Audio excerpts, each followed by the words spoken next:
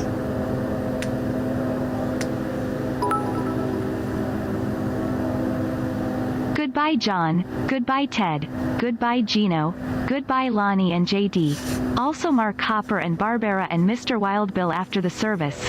When you're walking slowly to the car and the silver in her hair shines in the cold October air, you hear the tolling bell and touch the silk in your lapel.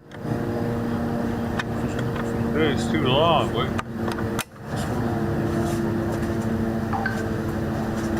Real blue. Appreciate you, man. Love you, man. I don't know where that's from. What's it from?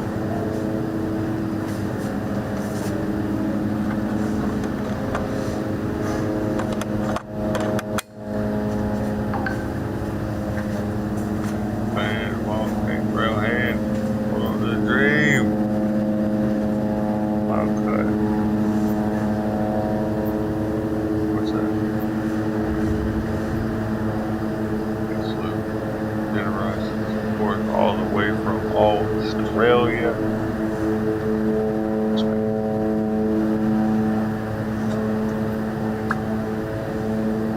For your rub.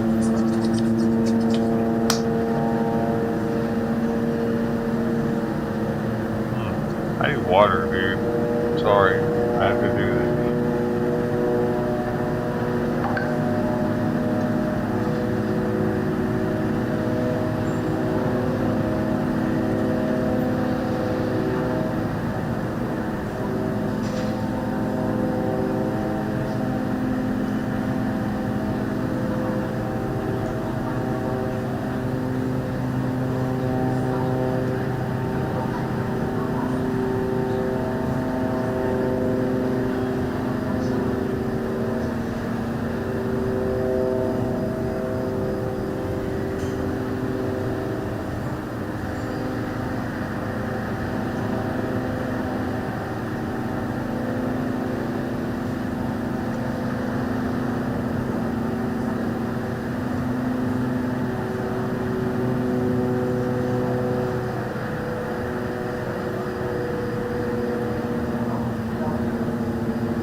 That's not a witty one-liner. Oh, a skinny penis.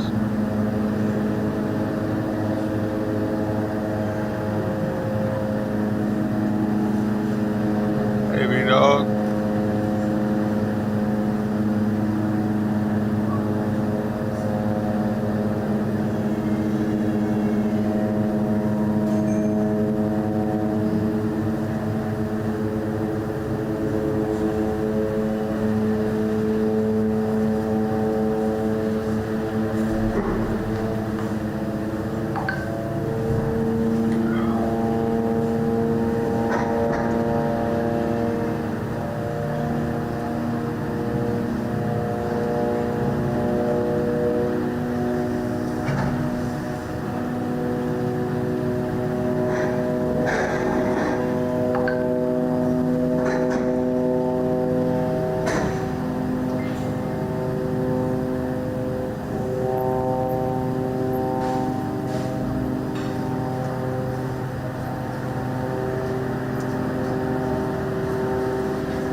Luckily, when I got to my ship, it was in dry dock, so I got used to wearing a hard hat.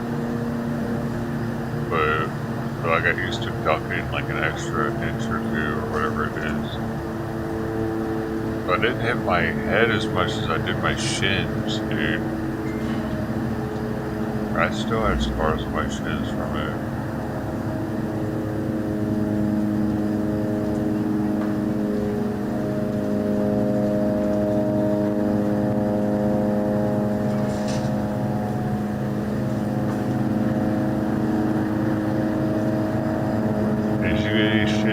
Shit bashes, man, trying to get to the passageway.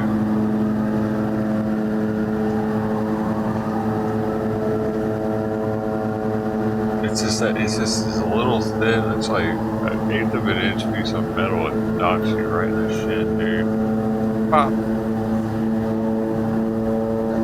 It's stout. Yeah, that's what I was on. Destroyer, kind of missile destroyer. So. Yeah, they're pretty cramped. I had to sign a waiver to be able to go on, to be able to be in the Navy. Where's my height?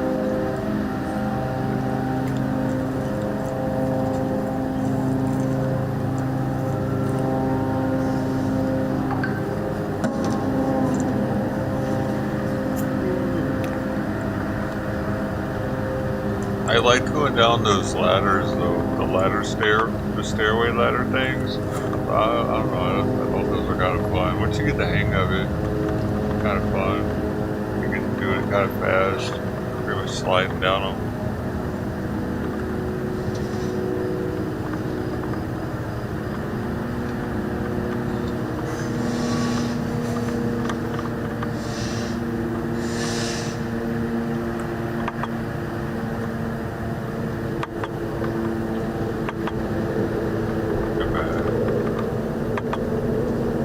Sleeping was the worst part, dude.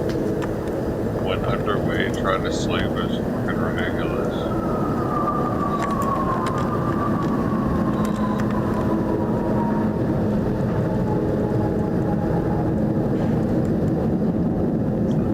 Carrier, they got it made, dude.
Besides, you made it, Lou. Even though they told you to take a harness off, that's still with us. You could have been into Lou.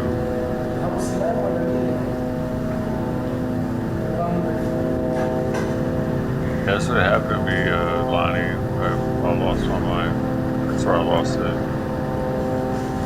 Might have been before that. I don't know. Somewhere.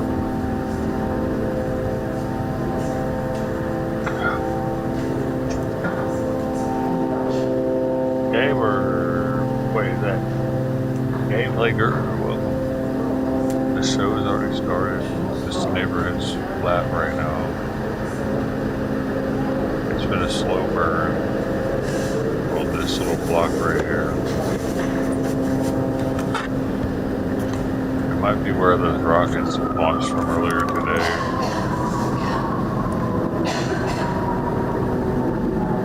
They're trying to get the underground tunnels there, I think.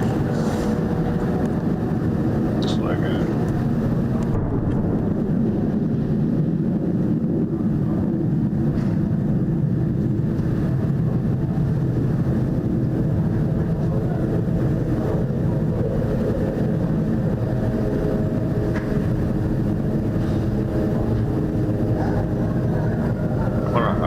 Chat since it's in Spanish.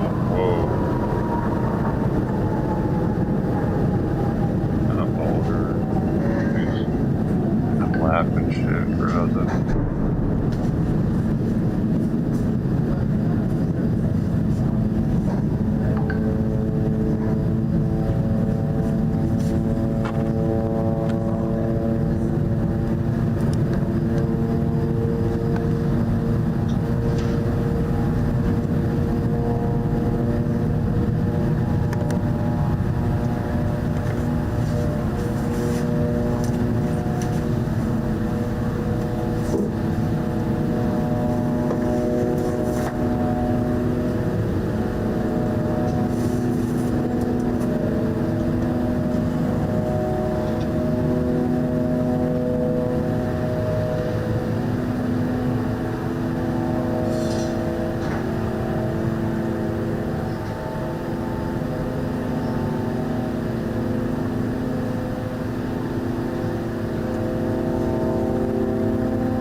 Well, Israel is now shelling Syria. When did that start?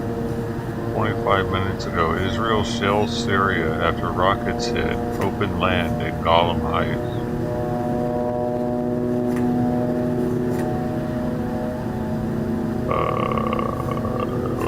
Is that always happening?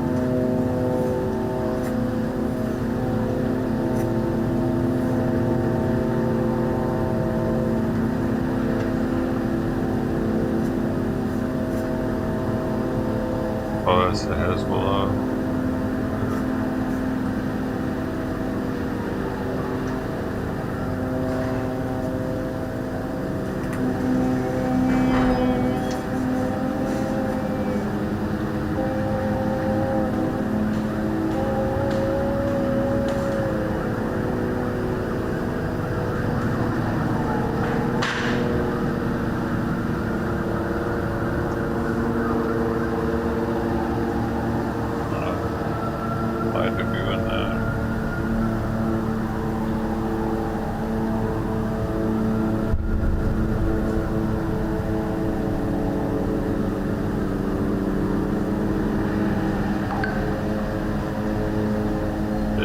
Israeli army 4 minutes ago bombed Syrian army positions. The Israeli army continues to attack targets that promised to not destroy at this time, but they're attacking the Syrian army right now.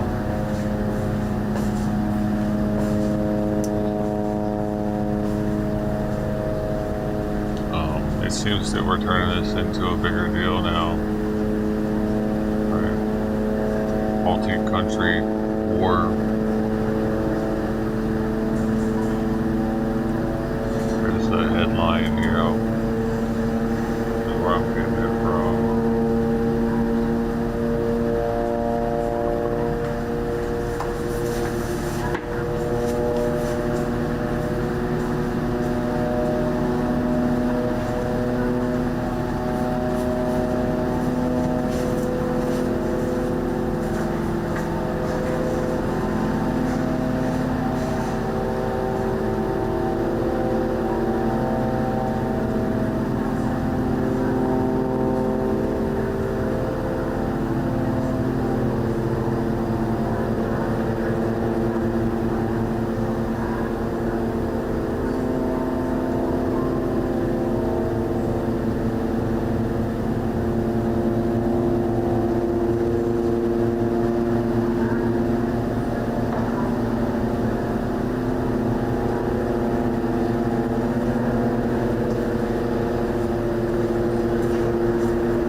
Britain-based opposition war monitor, the Syrian Observatory for Human Rights, says a Palestinian faction conducted the rocket attack from Syrian territory.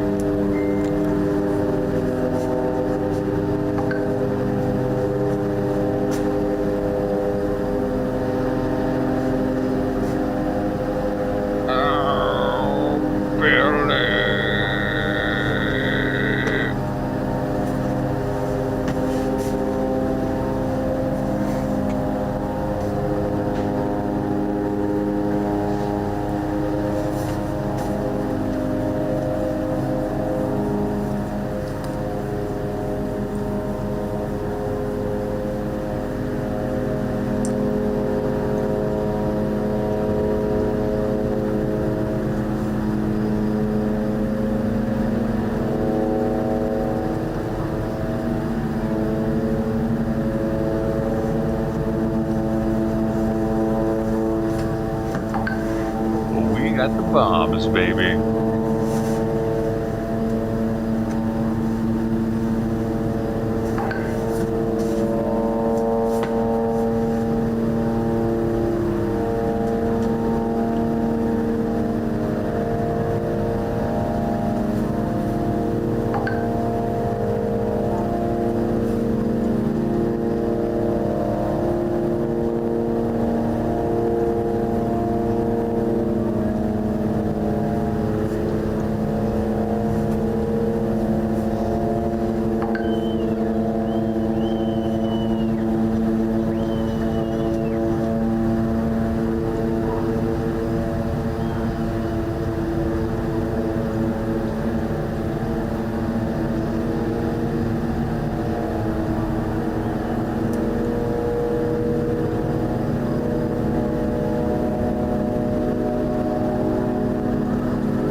conflict? Life is fragile. And if life is fragile and lived on the knife edge, you have faith. You have faith in the ability of the people who are leading them in battle. You have faith in God Almighty or whichever God you follow. And you go to bed at night with a prayer and hope that everything's fine. Okay, well, Alan, appreciate your time. Thank you for coming in to see us. And, well, I'm just sorry it's in these circumstances. But we should meet on better occasions. Yes, well, I'm sure we will. Okay. Thank you. Thank you very much indeed. And now let's talk about the United States. And this evening, the United States has offered what they're calling hostage rescue support to Israel. The offer comes as both the Israeli and the American governments try to secure the release of those captured and taken into Gaza by Hamas gunmen. As many as 150 people are believed to be being held captive. We now know that American citizens are among those being held by Hamas. I've directed my team to share intelligence and deploy additional experts from across the United States government to consult with and advise Israeli counterparts on hostage recovery efforts. Because as president, I have no higher priority than the safety of Americans being held hostage around the world. U.S. correspondent Mark Stone joins me now. And Mark, what form will this support for the hostages take? Crazy. They haven't gone into detail of what form it will take, but it will, I think, involve hostage negotiators from the United States. It will involve intelligence assets. It will involve logistics. I'm told from Pentagon sources that it will not involve American boots on the ground in Gaza. That said, you would never hear about U.S. Special Forces operations until after the fact, so I don't think we can rule it out, but what I'm being told from the Pentagon is that is not part of the plan. But in a logistical and intelligence sense, yes, on the ground in Israel itself, you can expect to see Americans. There are also suggestions, and I think this is something we should watch over the coming days, of more naval assets going to the Eastern Mediterranean, U.S. naval assets. So watch for that too. There was nothing on that from President Biden himself. I thought his address to the nation was a visceral reflection of an extraordinary weekend. It was a message, yes, to the American people, but it was a message to the people of Israel. It was a message to the Jewish community worldwide, and he referenced that parallel that he sees between ISIS and between Hamas. He talked about the horrific nature of the attacks in numerous places across Israel. He referenced, or he warned any other actors, as he called them, anyone else in the region, Hezbollah in Lebanon, President Assad in Syria, or the Iranians themselves, if they are thinking of getting involved, he said, don't. There was also an interesting reflection of one topic of conversation that he had with Prime Minister Netanyahu. They spoke today for the third time in as many days. And have a listen here to one bit of what he said he discussed with Prime Minister Netanyahu. We also discussed how democracies like Israel and the United States are stronger and more secure when we act according to the rule of law. Terrorists purposely target civilians, kill them. We uphold the laws of war, the law of war. It matters. There's a difference. That was a reflection of an anxiety about how Israel carries out its retaliation in Gaza. It is the only reflection of any anxiety that we have had from President Biden. The thrust of his message today, as it has been over the past few days, is we are with you, Israel. We are with you all the way. Okay, Mark, thank you very much indeed. Well, Gal Buchspan almost became a hostage. He was attending the Supernova Festival taking place near the Gaza border in the early hours of Saturday when Hamas gunmen opened fire. He's seen in this video dressed in white getting out of the car. he managed to film some footage as he escaped, which gives a real sense of his terror. And he joins me now from central Israel. And thank you very much, Gal, for being with us. And so just tell us what happened. You were enjoying yourself with friends, and then the rockets came, and then the firing started. First, hi.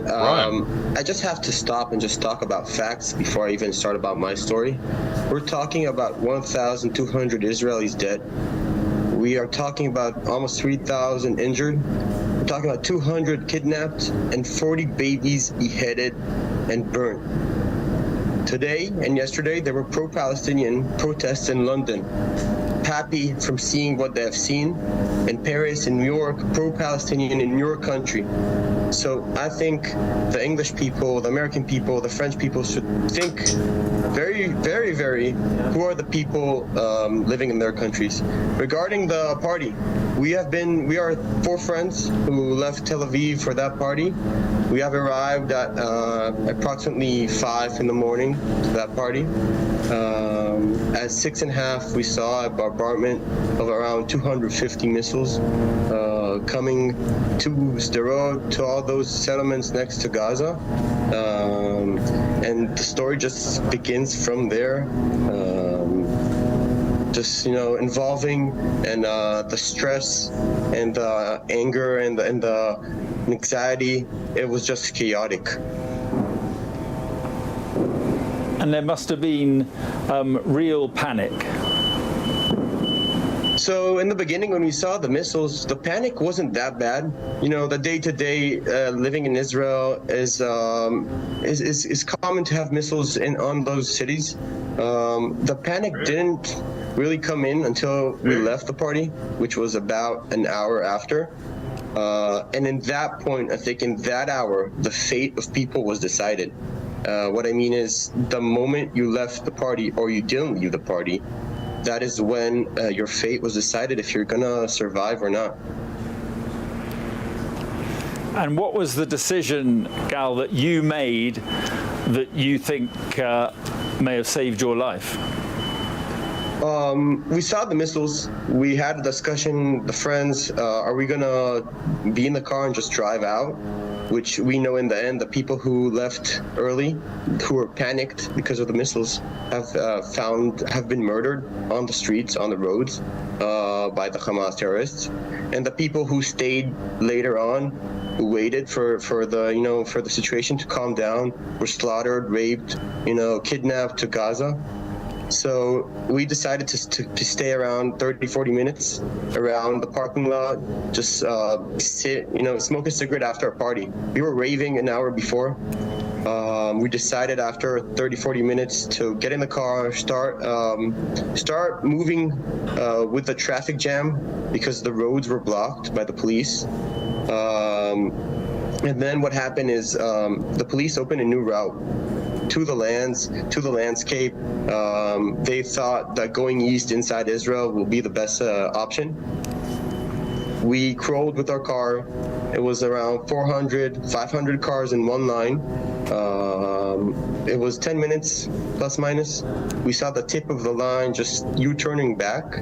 And from that point, the chaos has erupted. Because the cars understood that there's no way to leave this place. The routes are closed. Everyone just U-turned their cars, and it became just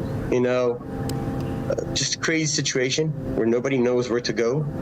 We stopped our car. We waited 10-15 minutes. We started to hear the bullets coming in from everywhere. We are all combat soldiers. We have been in the army. We have served. This was different. It was from everywhere. It was like we are ducks. Why is it different? We are in the car in that moment. We're driving again, pulling. It's different than combat. And we see, if you can see in the video, you just pointed, that we just saw 1,000 people running, panicked. We decided to leave the car, everything in it, and just run for our lives. Bullets were around us. People were falling. You can see in the other video, people are falling. And then we just ran for our life around 20 minutes.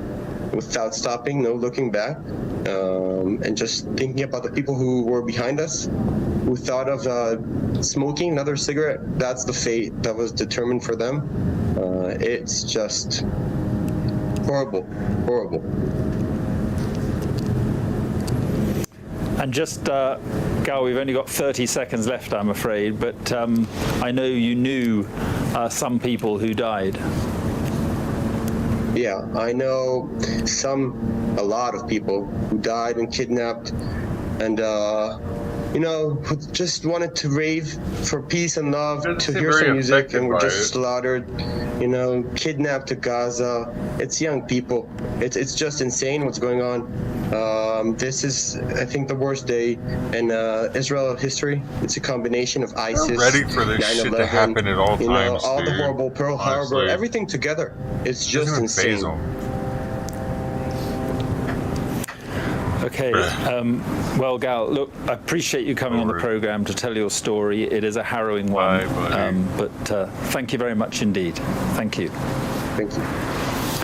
Well, we have been trying throughout the program to reach Yusuf Hamash from the Norwegian Refugee Council. He's inside Gaza. It is under, of course, total blockade with no food or fuel or electricity being allowed in. Hospitals there are filling up with people injured in the airstrikes. Earlier, one doctor told Sky News that the vast majority of those he's treated have been civilians. The hospital, which has almost civilians, but they were all, or I forgot about that, this dude. is absolutely devastating. All the in view of Israelis have been in the army for 2 years, so they probably smacked some of these people when they were younger. Mean that if this attack continues, the whole system is to collapse under the number of patients. We already have patients who need to go to the operating rooms and are queuing because the operating rooms are working 24 hours at full capacity. And only the most critical and life-saving are managing to get to the operating room. The patients that I have seen since coming to Gaza have all been civilians. Because of Gaza's age distribution, children make a huge percentage of the wounded. You're watching a Sky News special program live from Jerusalem killing this a ton evening. of Coming up, we'll have a Gazian closer kids, look at dude, Hamas, and its that backers, and the is question gonna make why it chose the general to act public now.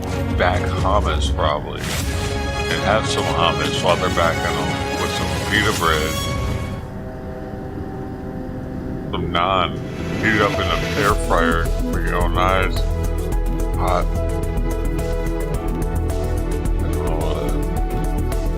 Some hummus with it. Oh man, I tell you what.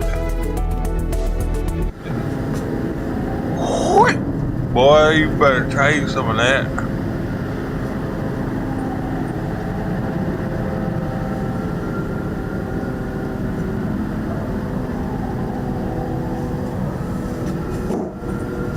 That stuff is pretty good though. This is so fattening that I could eat like half a tub of it in a sitting.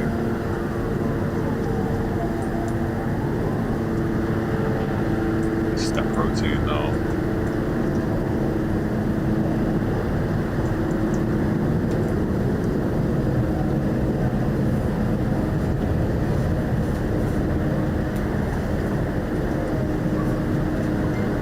Oh, the throwback sound command.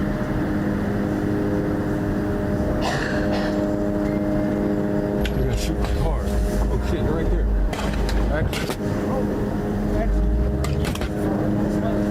He shot my fucking car, dude. God damn it.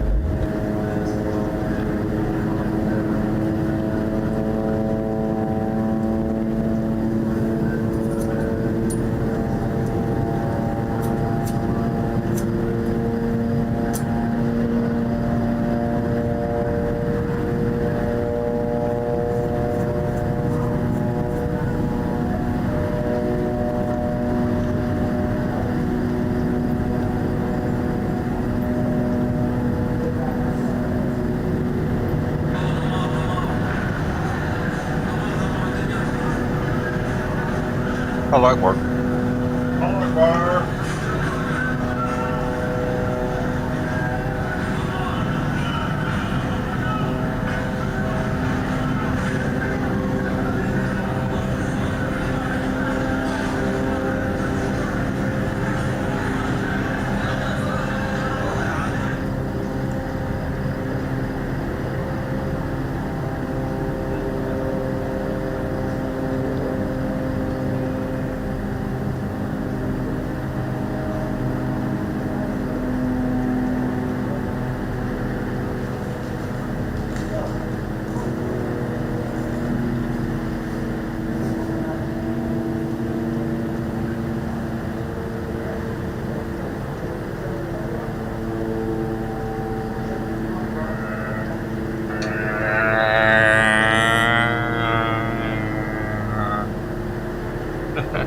Imagine being like a 3-year-old right now, 4-year-old out there, and that's all you're hearing in the sky. Mom, what is that?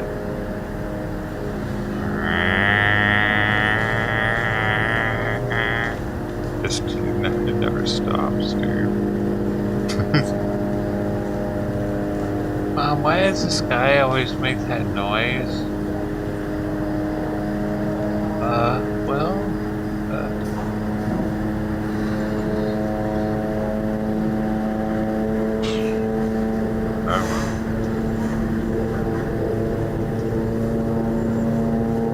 What would you tell your kids?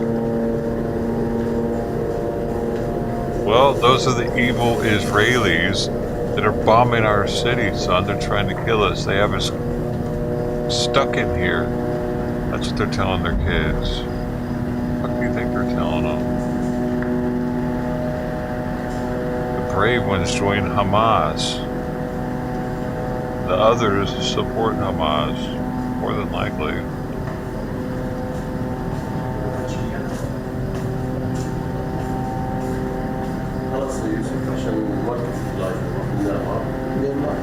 احط الكاميرا جوا احط الفوكس اوتوماتيك نعم الله اكبر. I think that these people are low-key supporting Hamas. The people, the more affluent or middle-class Palestinians, they're rooting them on.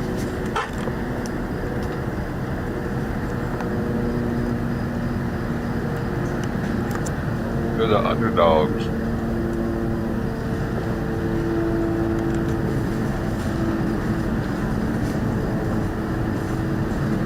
How else are they getting all these fucking missiles, dude? But no one's seeing it. People are turning another blind eye.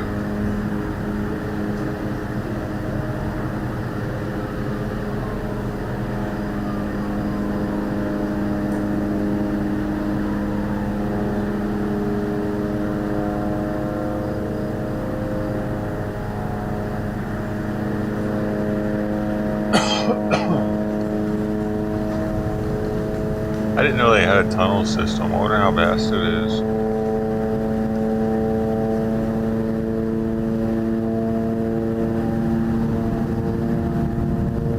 I feel like that's why they're hitting some of these places as hard as they are. They're trying to get down below the building, collapse the tunnel so they can't pass through it anymore.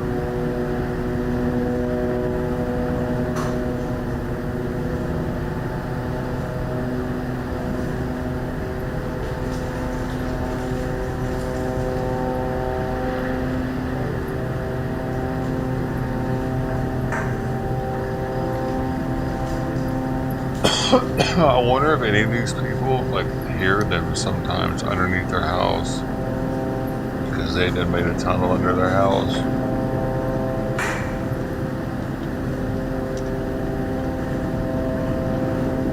Or if they're so good at making these things that they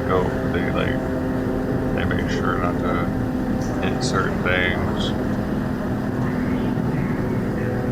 Like, you know, sewers, electrical lines, water lines.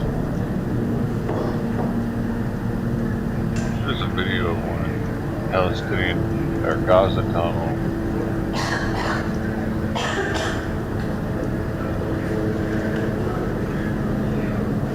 It's a secret smuggling tunnels.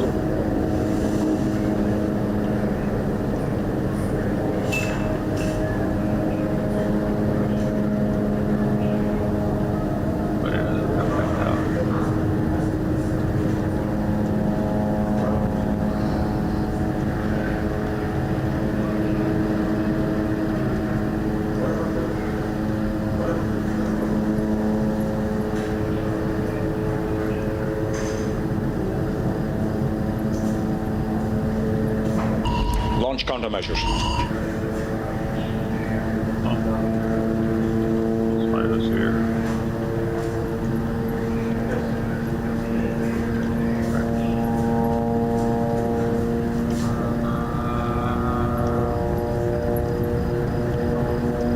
Oh, whoa. Ice did something on it. Their lives are in danger basically right now if their faces are revealed. Okay, I think we ما تخافش ما فيش وش بلاش مش عايزين نضايقك. يلا السلام عليكم. I'm in a tunnel under Gaza's border with Egypt that will be used to smuggle contraband into Gaza. It takes up to 40 minutes for these sleds to make the mile-long journey from deep inside Egypt to Gaza. On this night, only a dozen shipments made it through. One carried medicine for one of Gaza's main hospitals. Another sled had potato chips.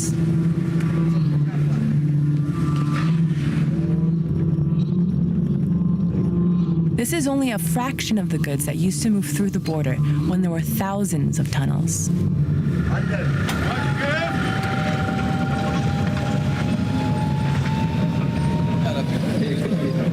This is only 6 months old. Even though we're 30 meters underground right now, there's electricity, there's microphones that they have connected here so that they can communicate. But of course, at any moment, this could collapse or even the Egyptians could bomb us. The tunnel will be used to smuggle goods to the Palestinians living here under an economic blockade. هتوريني على الأنفاق؟ تفضل. يلا إن شاء الله. يلا بسم الله. جميل. اوكي احنا طبعا الشريك المصري او عشان تعرف حتى تبطل الحفر على الناحيه المصريه بتعرفوا ازاي انت تحت الارض؟ احنا بنقدم مثلا هو مكانه جوا بقول لك انا بعيد عن الجدار المصري بحركه 500 متر. احنا بنقدم من الجدار ال 500 متر بنطلع له بماسوره فوق من تحت نفحرها كده من تحت نطلعها فوق بشوف الماسوره بقول لك ايش انت وصلت الهدف. بنطلع له. وفي عندك اهالي الناحيه الثانيه الناس هم يعني رفح دول قرايب. بس في خطوره طبعا لو طلعتوا وممكن لما مسكوا واحد منا في النفق المصريين اعدام على المطرح فعلا يعني وضعنا صعب بنخاطر في حياتنا بنموت تحت الارض بنجري زي بلا الله يعزك الفيران يعني عشان تحطوا السلوك دي هذه ايش حركه التوصل اللي هي بين مش مشكله بين العامل اللي بيكون قاعد على البير واللي قاعد على الوصله الثانيه. النفق ده عشان تبنوه اخذ وقت منك قد ايه؟ باخذ وقت يعني مع تسهيل رب العباد اللي هو زي 6 شهور 7 شهور حاجه زي كده. محمد. I meet a 15 and 16-year-old who have been digging tunnels for more than 2 years. عاملين يدمروا الانفاق بيفجروها او بيحطوا ميه فيها او بيحطوا قول لي على الكلام ده ازاي مصر دلوقتي بيبوظوا الانفاق بطرق ايه؟ في بيفحروا الشقه الثانيه على الجديد تبعتهم بيفحروا بيار ميه والنفق اللي بيخبطوا فيه بيديروا فيه ميه او اذا كان شغال ومسكوا من الشقه الثانيه بيحطوا فيه مفجرات وبيفجروا. طبعا النفق اللي بيتفجر بيرجعش لان ريحه التفجير بضل فيه واي واحد بده يخشه حيضل مكانه. بقول هذه يعني اي انفجار اي دب اي شيء راحت علينا. يعني تكسب كام في اليوم في الشغلانه دي؟ بدون 20 شيكل 30 شيكل 50 شيكل. غيرك لو في شغل انا بالنسبه لي وبالنسبه لكل الشباب اللي زيي لو في شغل غير شغل الانفاق ما حدش مجبر انه يشتغلها بس مضطرين غصبا عنا. ابويا كبير في السن وعيان وانا الوحيد اللي بصرف على البيت. طب انا لو ما اشتغلتش من وين هياكل؟ خير يلا يا دينا. All right, here we go. We decide to head further into the tunnel, closer to the Egyptian border.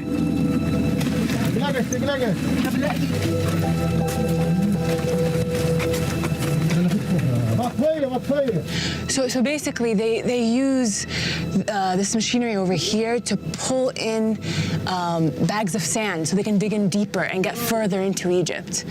These workers don't want to have their faces revealed, so this is really, really dangerous for them. We need to move out because their lives are in danger basically right now if their faces are revealed. Okay, I think we. ما تخافش ما فيش وش بلاش مش عايزين نضايقك يلا السلام عليكم.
By the scenes at one kibbutz in southern Israel. Women, the elderly and toddlers were killed at Kfar Azar, the Israeli military said, and our chief correspondent and his team saw evidence of the massacre there. We also saw the most painful of evidence in the experience of one mother that the horror goes on.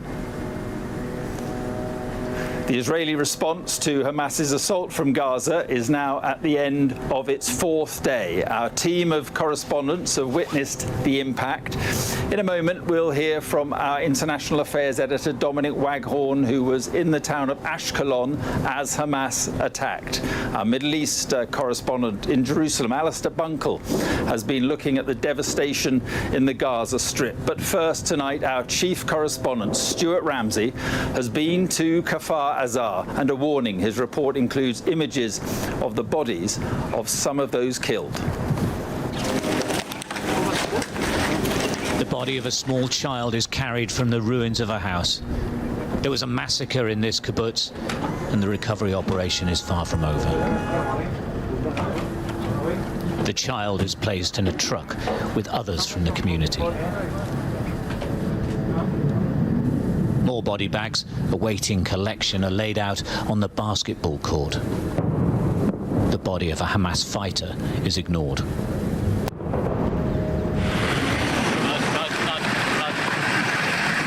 More troops arrive here at Kfar Azar kibbutz, one of the first places attacked on Saturday morning and one of the last to be retaken.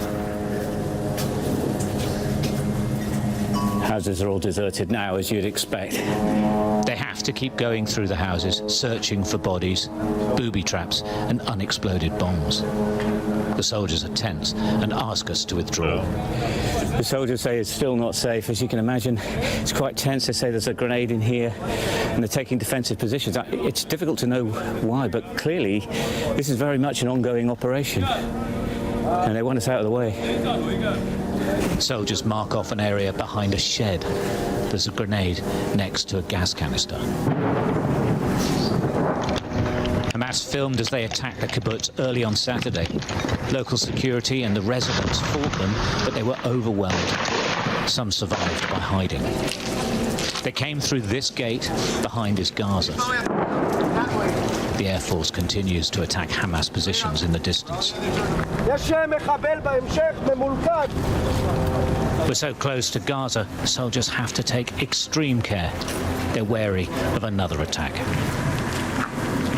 The bodies of Hamas fighters are left where they were killed. If the Israelis are uncertain of anything, they put down fire. The attack happened on a holiday.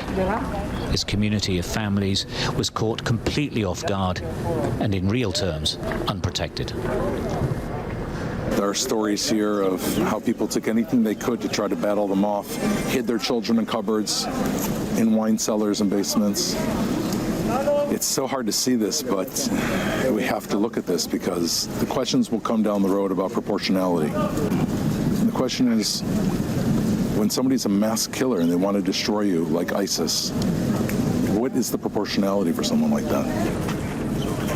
The survivors have been taken away from Kfar Aza. Families have been torn apart. The fate of their loved ones is often unknown. Shayli Atari and her 1-month-old baby escaped her home and survived by hiding in the kibbutz. Her husband, Yahav, disappeared. She wanted to speak to us. Listen, I feel like every minute counts right now, so because he's either injured somewhere or either kidnapped, so every minute is like important. Ma? Ma? Ma? Ma? While we filmed, a phone call came. מה? רגע. הילדה, תיקחו את הילדה, תביא לי אותה. הוא מת? תיקחו לי את הילדה. אמא, מה? רגע, מה? מה? שקט. שקט. תרגעו. מה?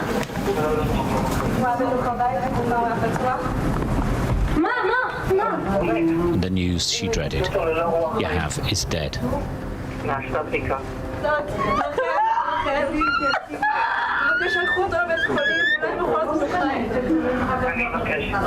This is the horror of war. The family have allowed us to show this so that everyone understands what it is like. Stuart Ramsey, Sky News, Southern Israel. Well, we saw Israel's military taking precautions in Stuart's report there, and Hamas continued its assault from the air into southern Israel today. They targeted the town of Ashkelon, and our international affairs editor, Dominic Waghorn, was there.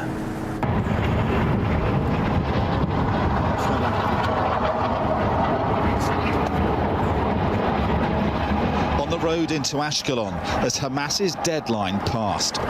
A furious barrage of missiles launched by Israel's Iron Dome defences.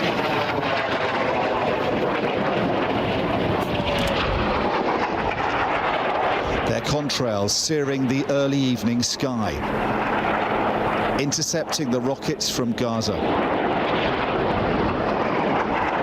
It's half an hour now past the 5 o'clock deadline that Hamas had issued in their ultimatum to the people of Ashkelon, and we've now seen a third barrage of rockets coming in and Iron Dome missiles going up to intercept them. In the sky we can see puffs of smoke where those rockets are intercepted. It seems that most of them have been blocked and neutralised as they came in.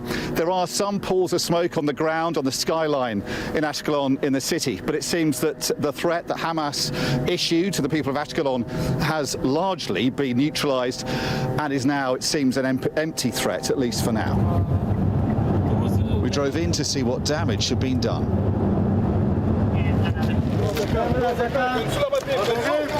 At the scene of one impact, another alarm. The mood here is jittery and nervous.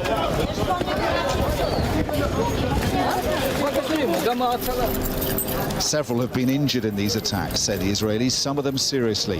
Hurt here as windows were blown in.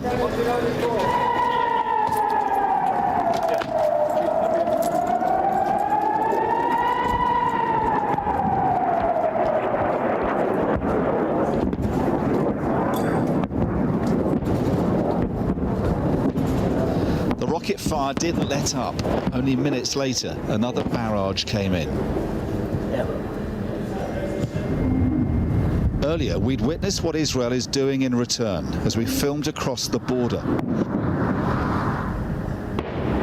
Multiple airstrikes on the densely populated areas of northern Gaza. In Israel's border towns, they want more action, seeking revenge and their security restored. This is the blood of a guy who cut his hand out while trying to climb in. Igal was at home when Hamas arrived on his doorstep. Security cameras caught the chilling moments as their fighters broke in, but couldn't get further. And you're all in your apartment? He was lucky, but Igal feels abandoned by his government. Where is the police? Where is the army? We got so many bases and so many soldiers. Where did those guys vanish to? We feel betrayed. Israel is promising a whole new kind of war, mobilizing 300,000 soldiers, mustering its armor. But the threat for now is not on the ground. Above brush fires lit by the Hamas attacks, yet more missiles dueling with rockets. Life here is now under constant threat from the skies. For millions of Israelis, living under this is for now the new norm, as this conflict continues to escalate. Dominic Waghorn, Sky News, Ashkelon. Well, 900 people, including 260 children, have now been killed in Israel's attacks on Gaza. That's according to its health ministry tonight. Many people have been displaced from their homes, either through bomb damage or fear, and some are sheltering in the Palestinian enclave schools. Our Middle East correspondent Alistair Bunkle reports now on the situation there. The Israeli bombardment of Gaza is relentless. An Israeli commander said today that the emphasis is on damage and not accuracy. This is what that looks like. The hospitals in Gaza are struggling to cope with the number of injured. In the morgue, people check the body bags for their relatives. After 15 years of constant conflict between Israel and Hamas, doctors told Sky News that this is the most intense period they have ever witnessed. The patients that I have seen since coming to Gaza have all been civilians. Because of Gaza's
Americans, and tonight the United States has offered Israel support in any attempts to rescue them.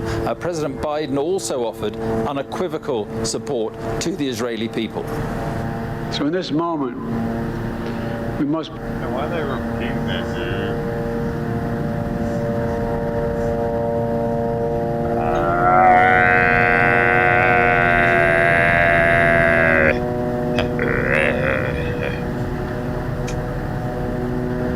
I wanted more from them.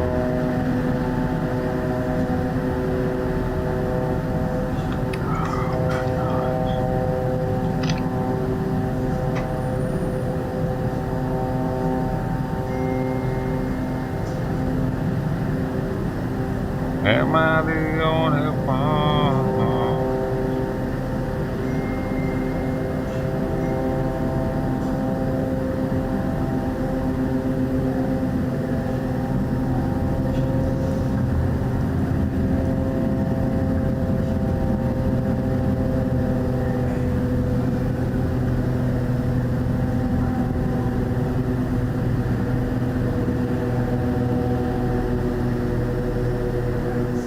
Chop up like this, especially that are in her backyard. Chop up like this, especially that are in her backyard.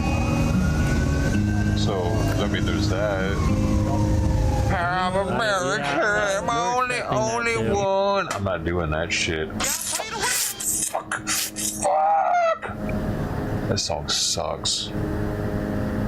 Am I the only one?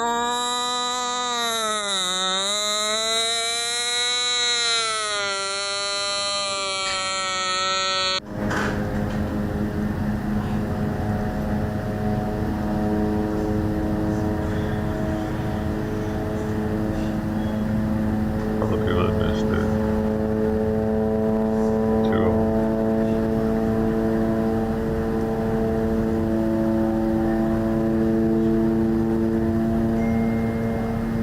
That's a classic, man.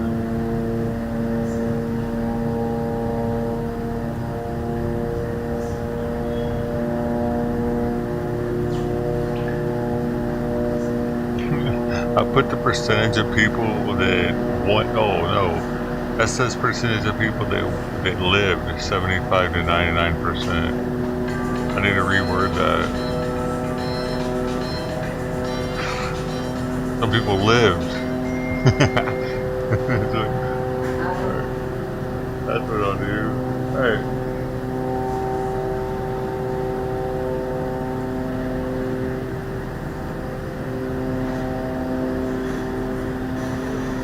Some people didn't die. Some people didn't die.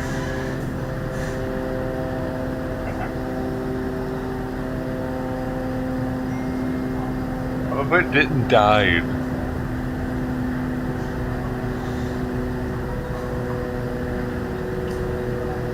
But didn't dead.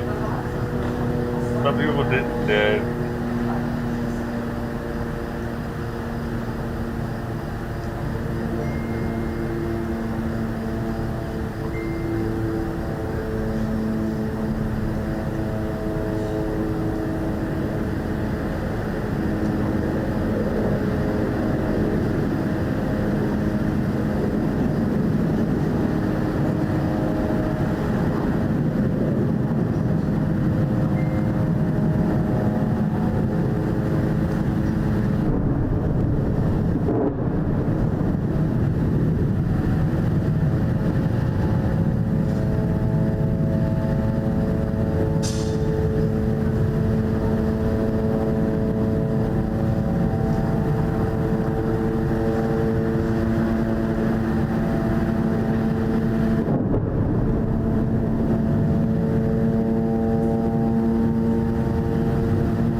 That's better. You're a dork. Buy this shit right here now.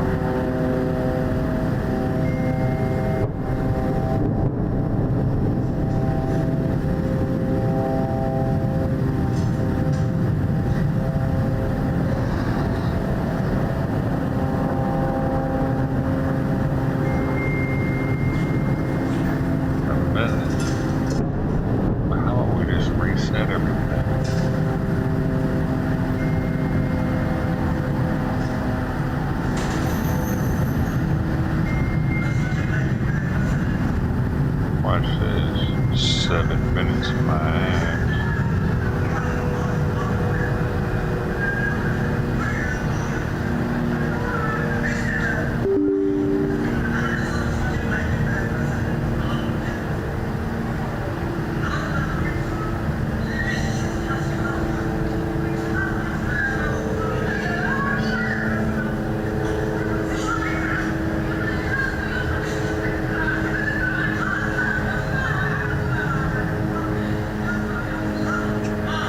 watching something on TV is distracting.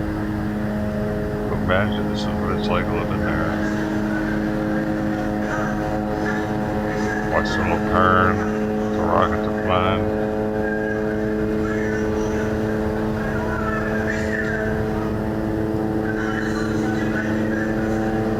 I thought I was your snack pack.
I forgot that was a sound command.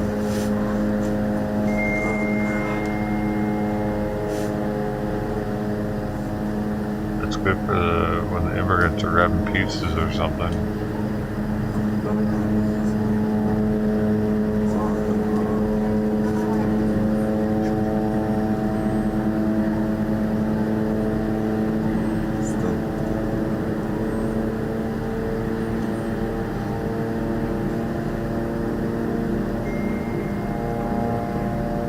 This is good for when Kamala Harris says stuff. Your days of finger banging old Mary Jane Rottencrotch through her pretty pink panties are over. Wait, maybe not.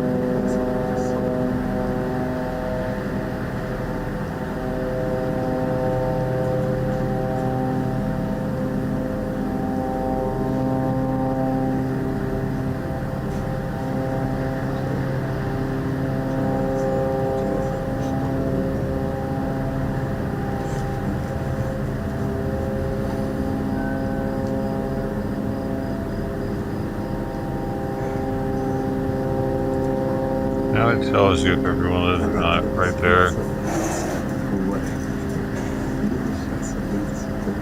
You missed it. And then you can go like... I want it to do the sound command automatically when that happens, when everyone wins. But...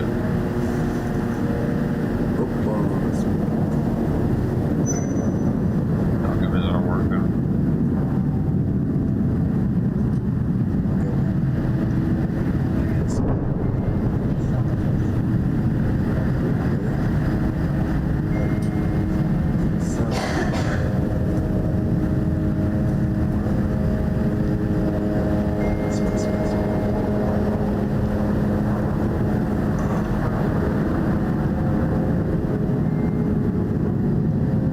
Not connect.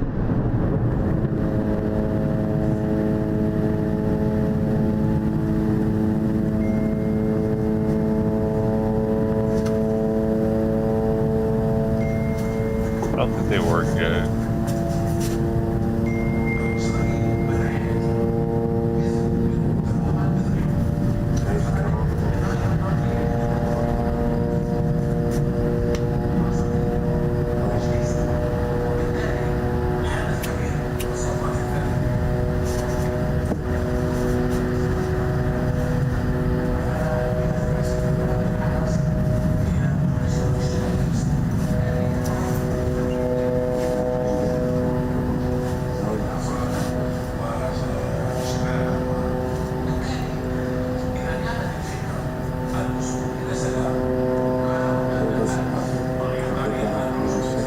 I'm sorry, winning.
Uh-oh.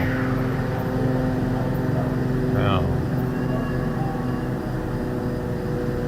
That's fucked up.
Thank you so much.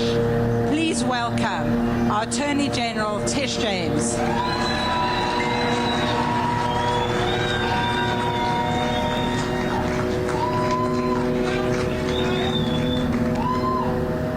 Israel will not be destroyed. Israel will never perish. Israel will forever survive. I stand with Israel.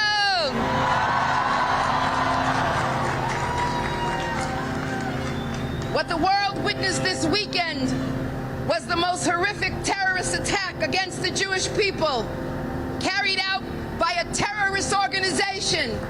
And that organization must be destroyed because it does not represent the interest of any people. This was an attempted genocide. And therefore we come together in sheer horror over what happened in Israel. All of us, people of all religions and all ethnicities, who have come together to hold up our Jewish and Israeli families and friends. And as someone who represented in the city council Crown Heights for 10 years and kept them safe, continue to keep the Jewish community safe now all throughout the state of New York. And my message is clear. You are not alone. Here as a living testament to the fact that terror and hate will never, ever win. Children and mothers and seniors and Holocaust survivors murdered, taken from their homes, held by hostage by monsters, young people celebrating the joys, dancing in the streets, spreading peace, raped, murdered, and then paraded around in the streets in the most barbaric ways. The death toll mounts against the slaughter. Members of the military and paramedics killed while trying to protect innocent people and their country. Precious babies, the most innocent of God's creation, murdered and desecrated in ways that we cannot comprehend, all in the name of a sick, sick group of people, families that will never be made whole again because of these acts of unspeakable terror, a nation in mourning, living under the greatest fear, yet is still called upon to respond to protect their own, a nation that still rises because they know the horrors of the real and immediate threat they face each and every damn day. This is the story of the Jewish people, resilient in the face of the most trying of circumstances. And tonight, we are here together to denounce the hate and violence and the terrorism. Israel's 9/11 that we will never forget and will never, ever happen again.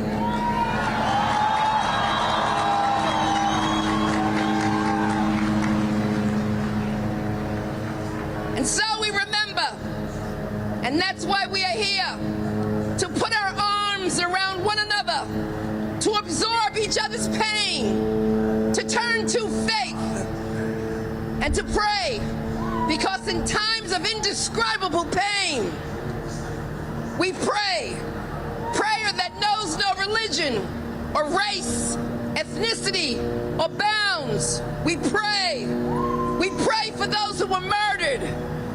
And then after we pray, we demand that the hostages be returned now.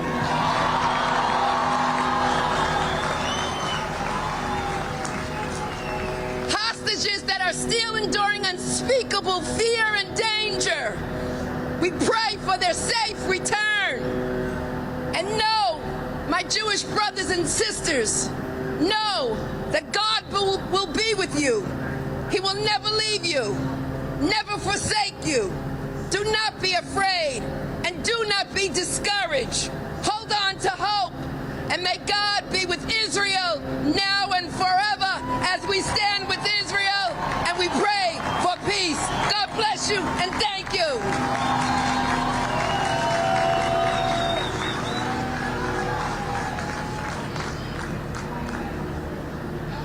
And now, please welcome the Acting Consul General of Israel in New York, Tzach Sa'ar.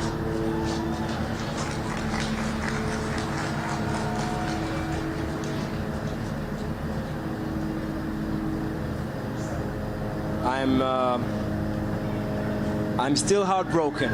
I just met Orna and Ronen here, parents to Omer, that is currently kept in Gaza, and they do not know where is he, how is he feeling, if he is alive. I'm heartbroken because my homeland is under a brutal attack. We are fighting for our very existence. And my homeland is your closest ally in the Middle East and beyond. This same land holds profound spiritual significance for a vast Jewish community in America. This Saturday morning, during Simchat Torah, Shmini Atzeret, a day symbolizing joy in the Jewish calendar, Palestinian terrorists from Hamas launched a horrifying assault on Israeli civilians and soldiers, committing a massacre. The scale of this cruelty is unparalleled. They claimed the lives of over 1,000 individuals, wounded thousands, and abducted more than 100. Among the victims were Jews and non-Jews, Israelis, Americans, and other nationalities. From civilian to soldiers, from young to the elderly, the horrors committed are beyond words. Children were murdered, women were assaulted and then taken to the Gaza Strip. Elderly individuals at bus stops were showered with bullets, and others were set on fire. These acts have robbed the victims of their dignity and humanity. It is the deadliest day for the Jewish people since the Holocaust. It is a modern pogrom, with Hamas showing a wickedness even beyond that of ISIS. These atrocious actions were not just against Israel, but also acts against America, against the world, against all humanity. Hamas, displaying a barbarity surpassing even ISIS, will face the consequences. Make no mistake, our response is driven not by revenge, but by a deep-seated commitment to ensure that such terror never occurs again.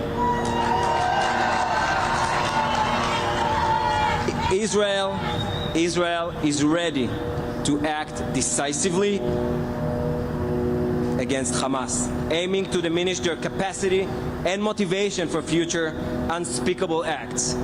This includes their ability to launch thousands of missiles at Israel.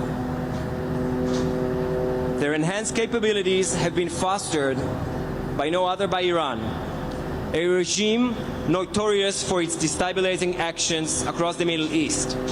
Through funding, armament, training, and strategic oversight, they have empowered this massacre. It's evident that Tehran had a hand in these recent events and is fueling tensions in Lebanon and Syria, aiming for a broader conflict against Israel. Their ambitions will be thwarted.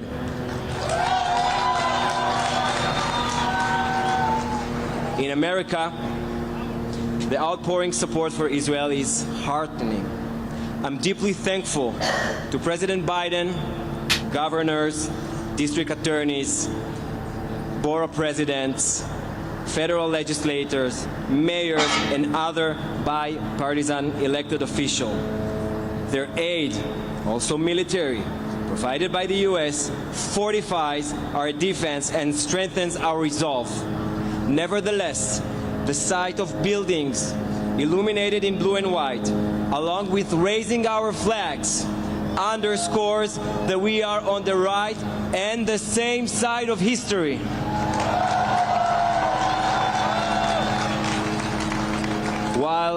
While some vocal demonstrations favor terror, mass shooting, and dehumanization of innocent people, they are overshadowed by the overwhelming support for Israel.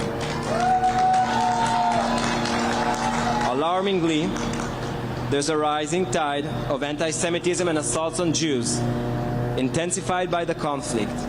We must remain vigilant and combat this threat resolutely.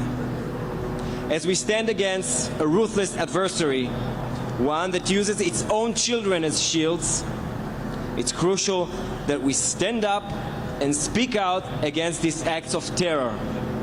With unwavering determination, we shall triumph. We do not just have the right to defend ourselves, we are obliged to do so. And we thank America for standing with us. Am Israel Chai.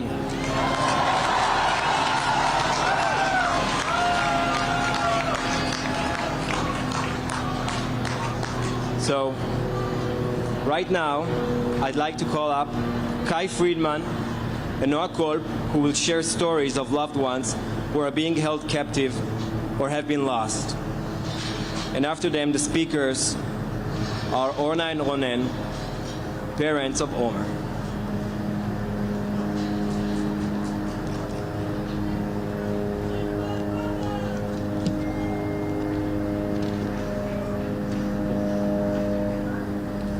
I decided to leave to Israel in the summer of 2014 during Operation Protective Edge in order to enlist in the Israeli Defense Forces. Not knowing a word of Hebrew, plus never visiting and having no immediate family there, made the decision to go a little bit difficult.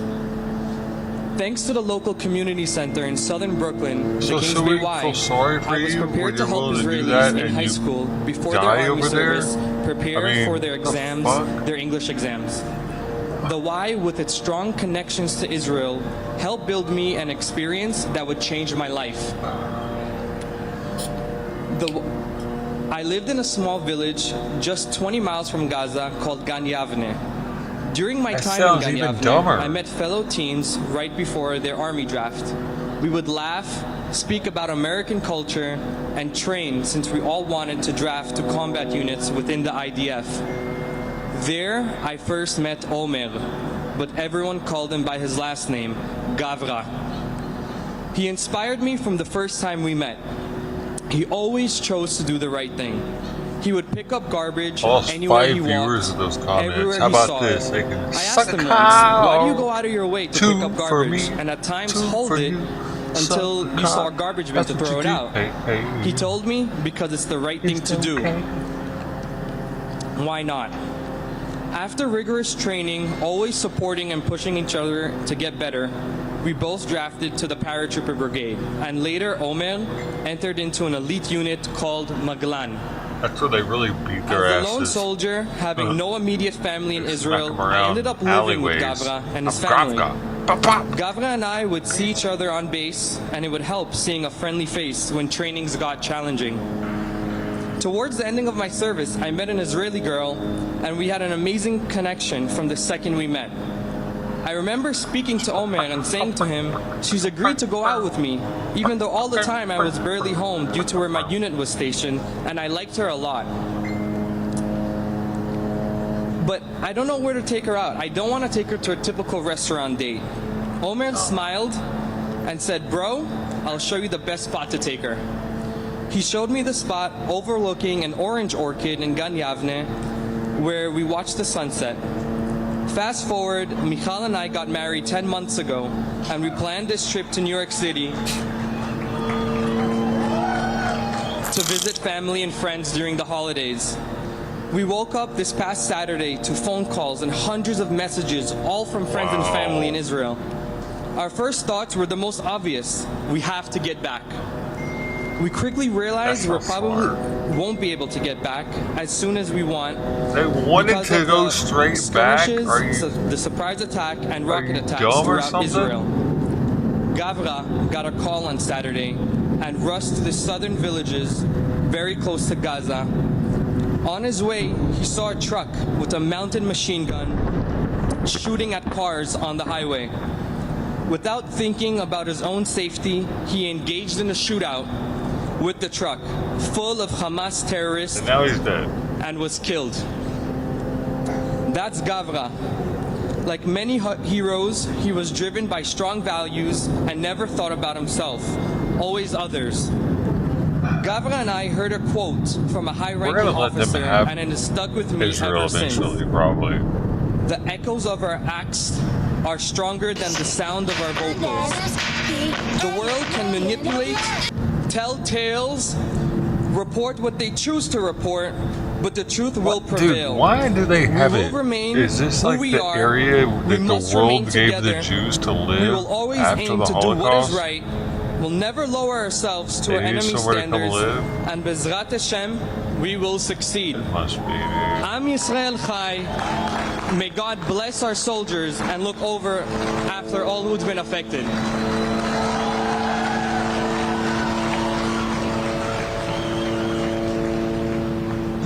Well, they get to live here. But they would never do that. Rona Sherkatz and her two little girls, Raz age 4 and a They half, want to be able to go to the and wall. Aviv age 2.5, were kidnapped by Hamas and brought into Gaza on Saturday morning during the brutal massacre. They were visiting Doron's mother at kibbutz near Oz, where Doron was born and raised.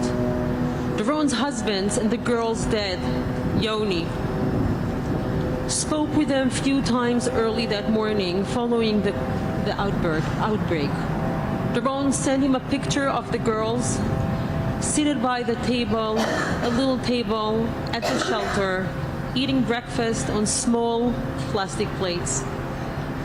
No, At 10:30, the horror, not on the what small would be their plate. last call, Doron Oh. said that she was scared. She whispered to Yoni that the terrorists entered the home. Yoni begged Doron to stop speaking, and that is when he heard gunshots. That was the last time he heard from his family.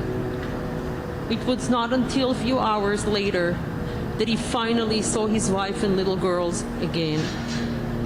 But Dude, this time, isn't it anything was on a video like published by 9/11. Hamas, Them where comparing the this to three could be 9/11 seen is taken fucking in a stupid. vehicle, surrounded by They know where they terrorists. live. We didn't live in a fucking Doron war is a zone loving in and New devoted York. mother. You know what I mean? She is a generous and smart person who has a successful career as a They were in CPA. a fucking at a party large like a Israeli couple company. miles away from It is Gaza. beyond What were those painful kids thinking? to imagine Raz and Aviv, That doesn't sound like two the place small I want to go to party. girls, full I'm of sorry that they're all life dead, and but what the happiness, fuck were being their held parents captive in thinking Gaza, that that was a good idea? being Everything in about this that was horror, stupid. in this hell. Doron, Raz, and Aviv are only 3 of over 100 Israeli civilians, babies, young children, elderly, among them Holocaust survivors, who were kidnapped to Gaza. I'll mention a few of them. Ariel Bibas, a 6-month-old baby. Dude, anyone that lives His along brother the Kfir, border, like a a border town of 4-year-old. Gaza, 8 years old, you know Ela what you're getting Eliakim. yourself into, don't Erez you? Calderon, an 11-year-old. Noya Dan, 13 years old. I wouldn't want to live in a border town of Mexico either. 14-year-old Daphna Eliakim. 14-year-old Daphna Eliakim. Yafa Adar, an 85-year-old. But that's even worse. And Carmela Gaza. Dan, 80 years old. Yoni Asher spoke this morning with 63 UN ambassadors and demanded his family's immediate return to Israel. We should join Yoni, demanding all nations to make clear that Hamas carries full responsibility and accountability for the well-being of the hostages and demand their immediate return home. Yoni is listening and watching us right now from Israel on my phone. Yoni, you are not alone. Look at all these people. You're not alone, buddy. These New Yorkers got your back. Supporting you. Forget about and it, the eh? entire people of Israel. Hey, I got your back, praying Yoni. and hoping for good news. Seeing this tremendous support might not be enough to return Doron, Raz, they and feel Aviv very home comforted at now. this moment. But we hope it gives you, Yoni, and others the strength to keep going, to continue fighting, and to prevail, like Israel and its people always have and always will.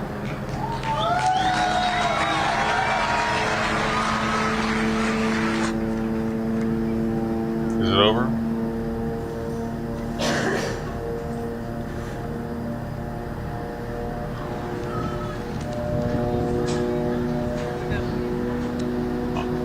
Make it short. We are Ronan and Orna Nutra.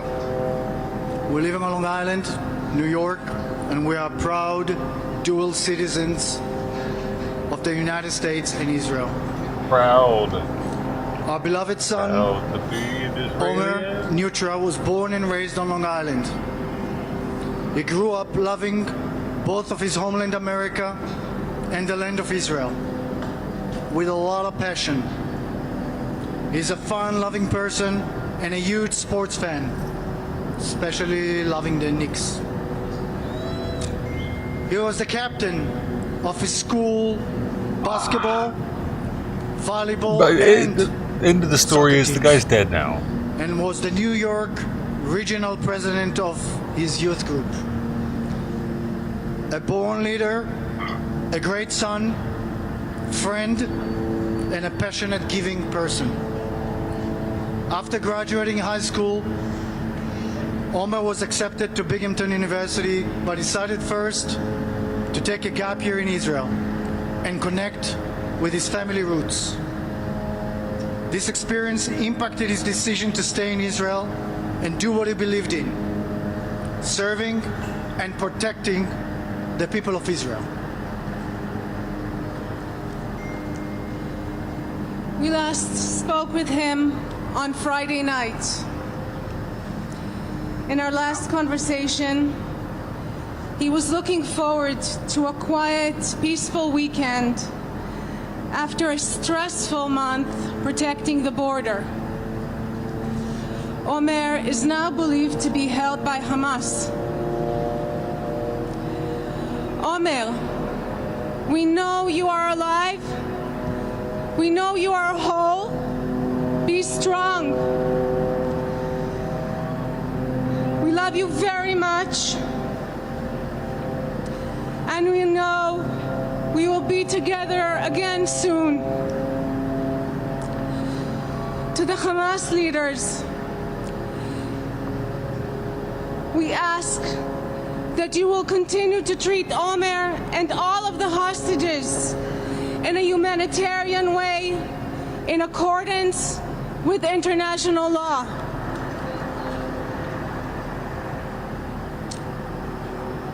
We are very grateful for all the efforts the Israeli government, Secretary Blinken, and the Biden administration. What a speech today. What a speech.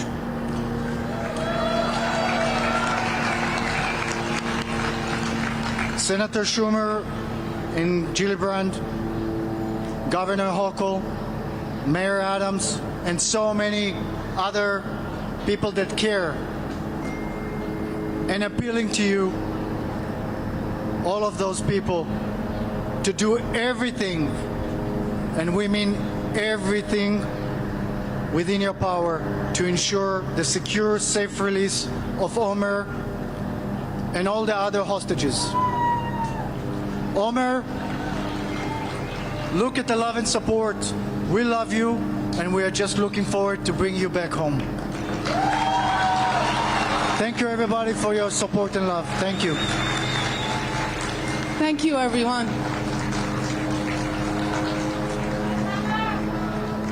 And now, please welcome to the stage cantors Chaim David Burson and Zevi Muller and their choir.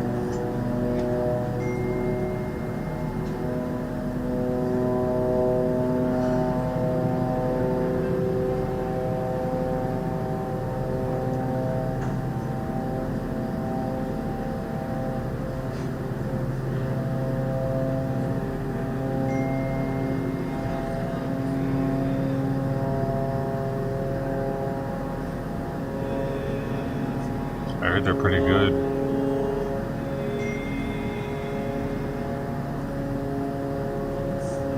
I've never heard of them, I'm just kidding.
How is this song gonna last, man?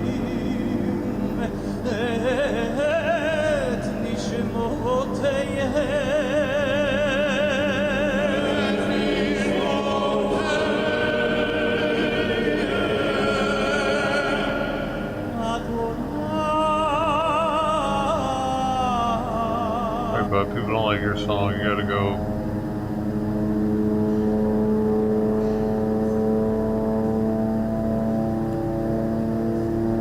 I'm trying to watch Shawshank Redemption right now.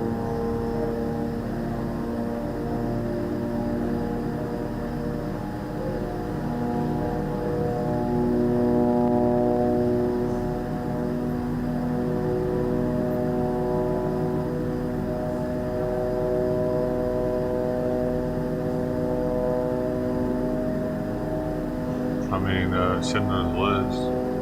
Either one of them. I'm not trying to wait.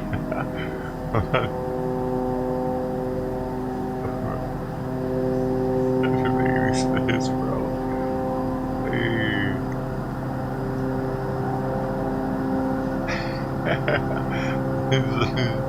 Schindler's List, man.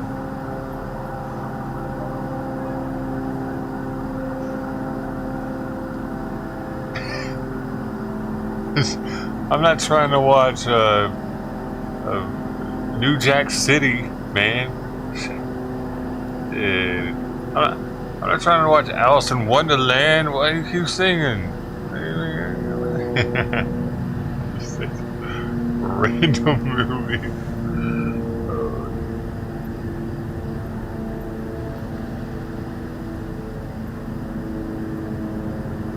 Dude, I got up at 4 o'clock this morning. I didn't sleep good anyway before that. I'm out of it.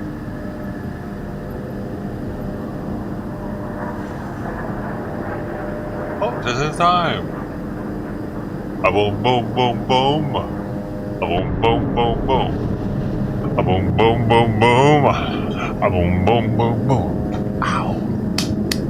Let's go. I don't want anybody else to blow up. Just get SEAL Team 6 in there and get the people extracted already.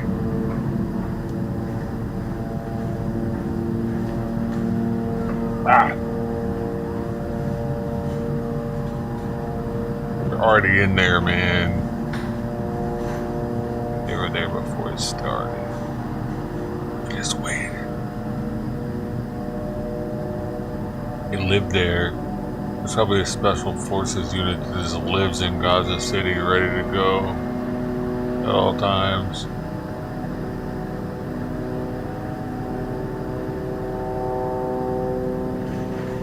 Yeah.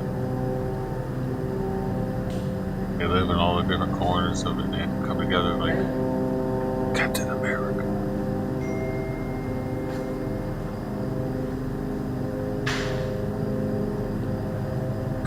The rings. Oh, won't somebody please think of the children? Put the rings together.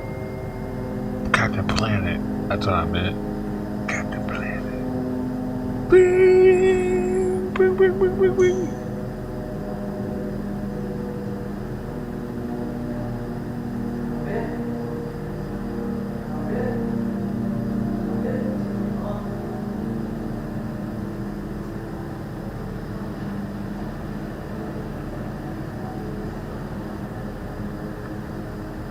World War III? Nah. They fear the mighty America. We're not woke enough yet for them to not fear us.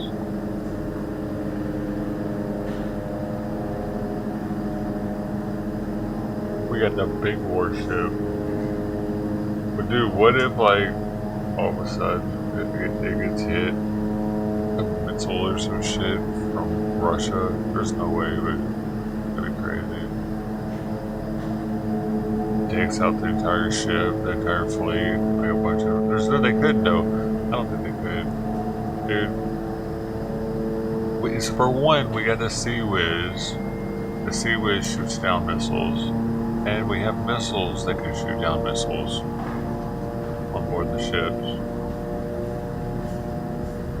Oh man, they ain't messing with us, dude. Why do that? We got subs that can shoot down missiles, probably.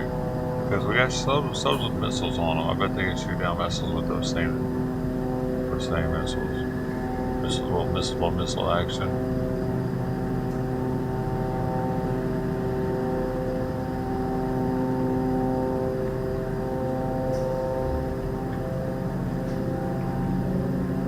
I think some of the subs can even shoot missiles out of the torpedo hatch and surfaces and does this thing. Fast attacks.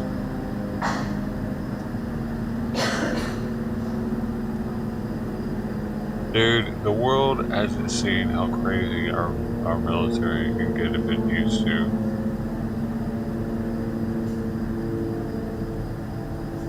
Okay. I'm kind of ready to see it. Am I weird? Am I the only one? We gotta do something finally. We're just gonna have another year of bullshit. Gotta play to win.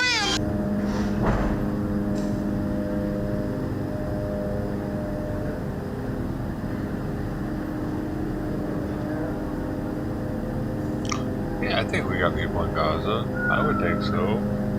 I think we always have somebody everywhere. Like, in all the tense environments they're telling Americans not to travel to, yeah, I think we have at least a couple people there.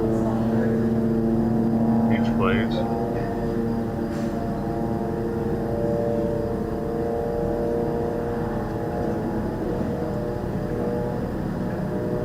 There's just too many of us for us not to, dude. There's so many people on the planet.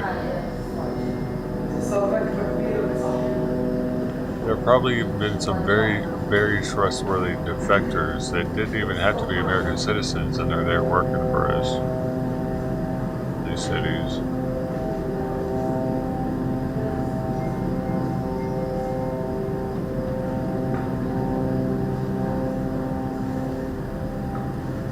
Like, they've given us so much information, probably, that we trust them.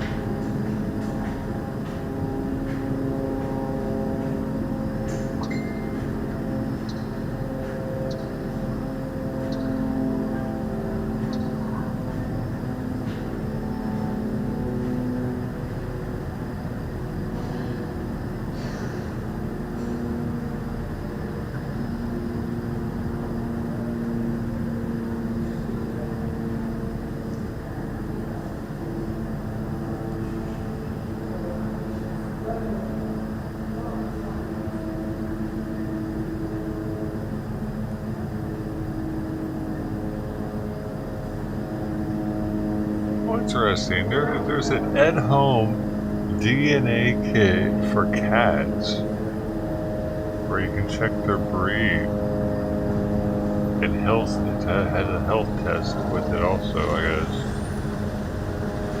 $75.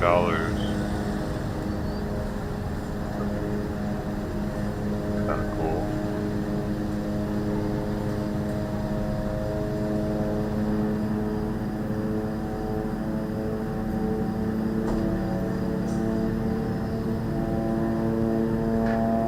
Well, they retail for $160. This is an eBay listing. They're selling it for half.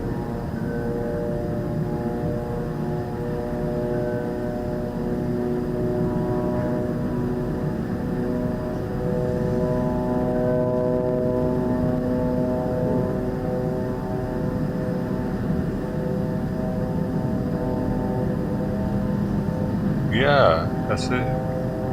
I'll look more into it.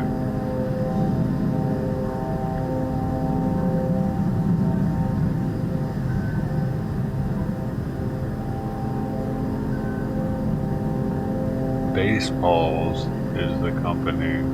Well, they have them for dogs too. Oral health test for cat, whole genome test, and breed plus health cat DNA test. They have 3 different ones for cat. For dogs, they only have 1 breed and health dog DNA test.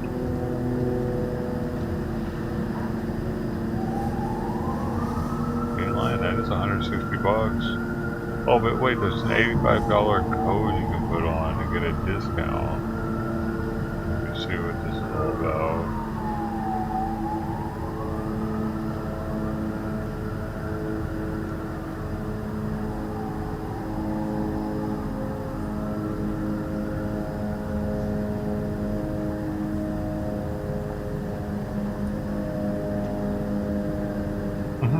So I can put that code in on the website and it brings it down to $85 plus shipping. She's still like, what, $5 cheaper? Yeah.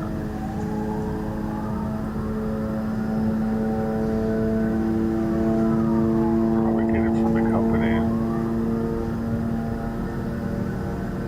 I'll look into it though, that's kind of neat.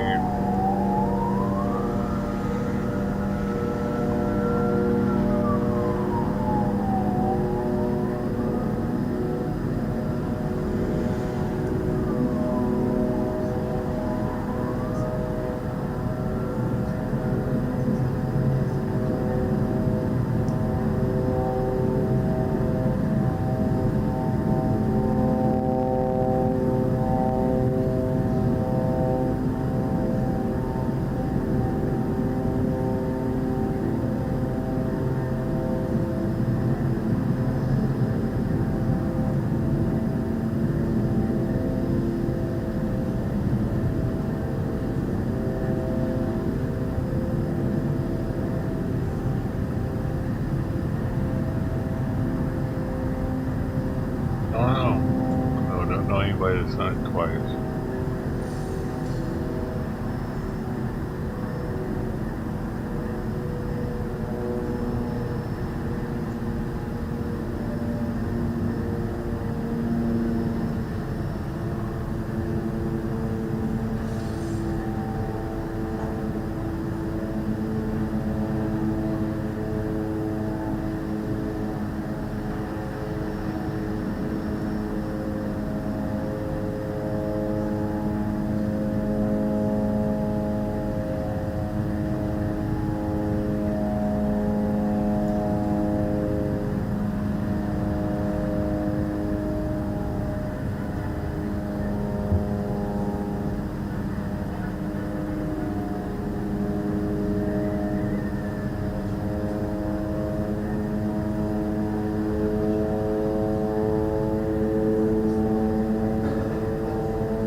Drinking on Ted.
I'd probably have it so.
What happened? What?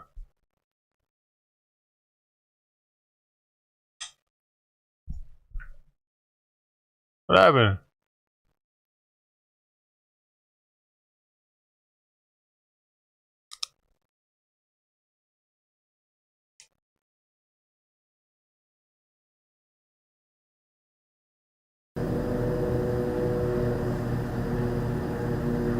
Gotta play to win.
Help me, Jesus!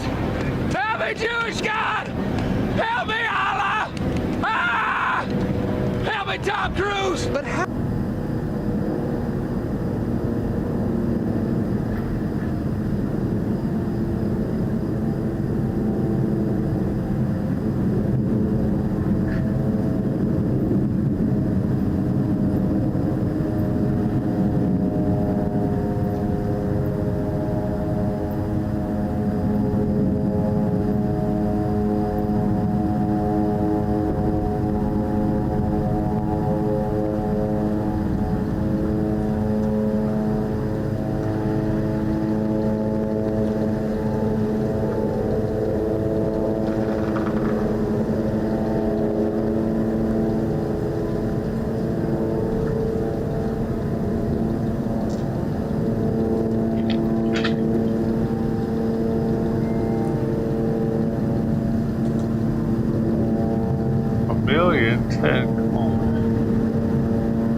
really odd that this company, they just started distributing, I guess, somewhere else in America, and they're unable to recommend this for cats.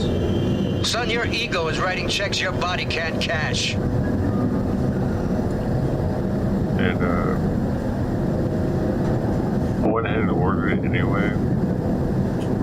It's the same exact product that's being sold in Australia to cats and elsewhere. So they're doing America and them not being able to get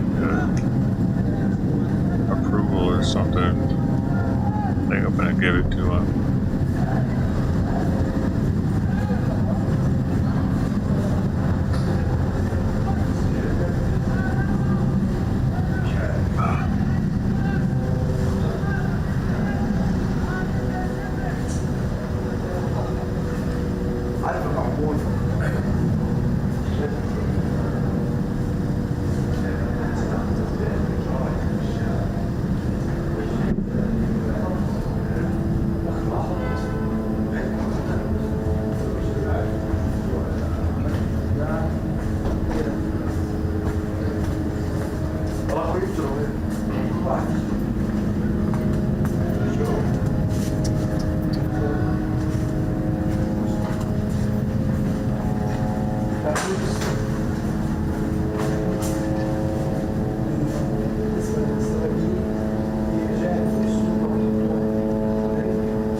Those guys were a couple of wussies, huh?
Say that you joined, then you didn't join.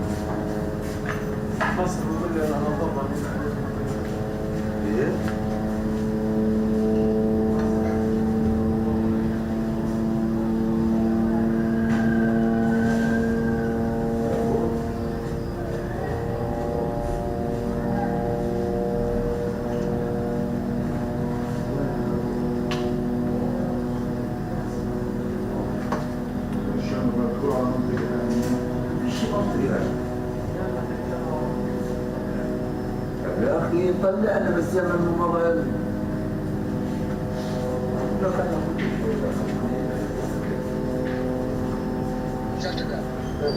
طبعا استشفى لا خلينا نستشفى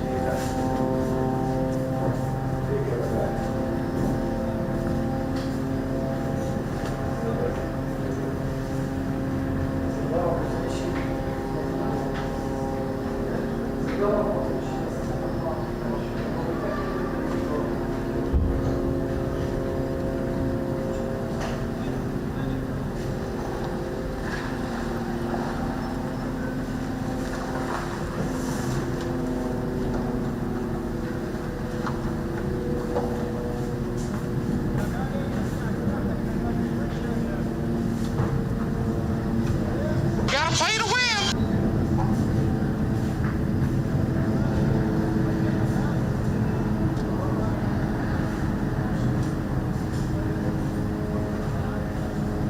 Oh no! We suck again! Dude, I thought there was somebody there.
your snack pack.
Gotta play to win.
Oh, how does it look like they have control of Gaza?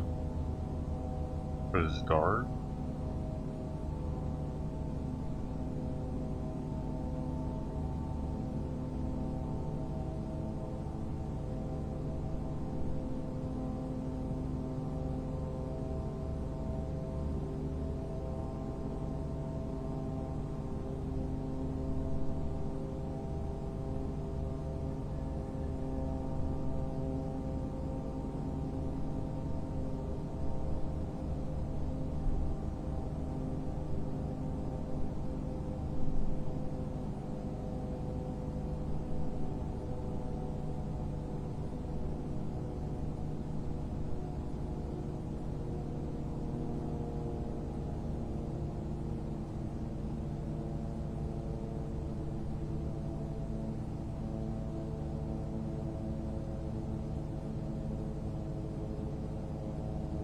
I don't believe it.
Our prayer time is not time for prayer time. They have the biggest break in the middle of the night.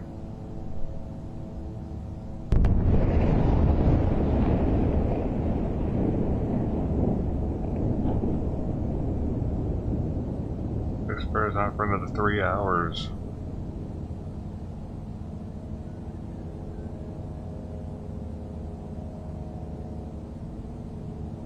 Ain't shit over, y'all. Anywhere near over. You hear that thing in the air still, right?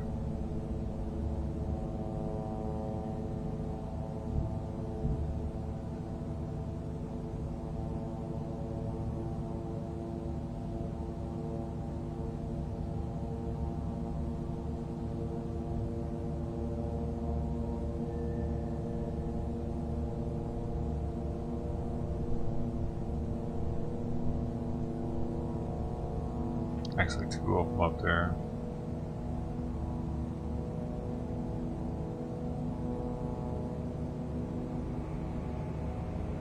Maybe 3.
They know this is their chance, dude.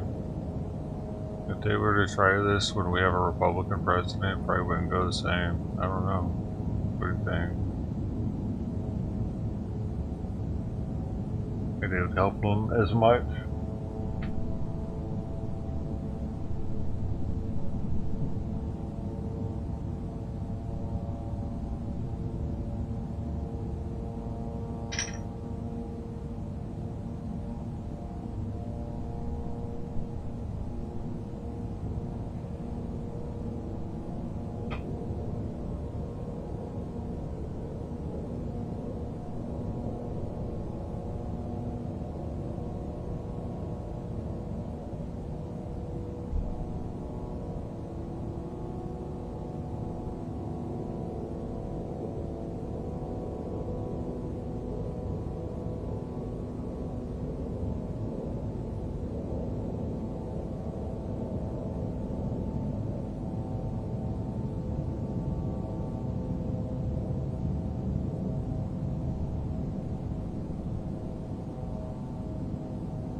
Thank you all for being awesome and smelling good. So Biden can always get a sniff in if he wants. You're doing your service for the country. Thank you.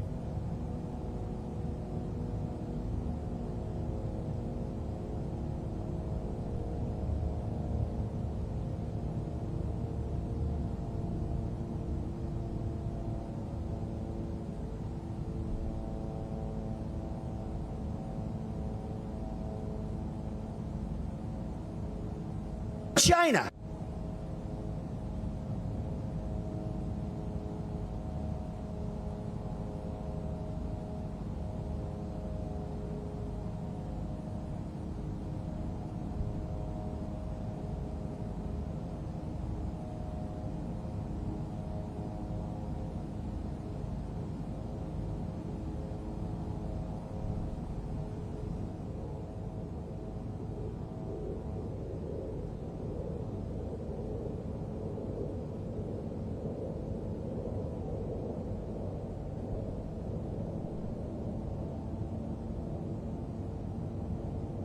Gotta play to win.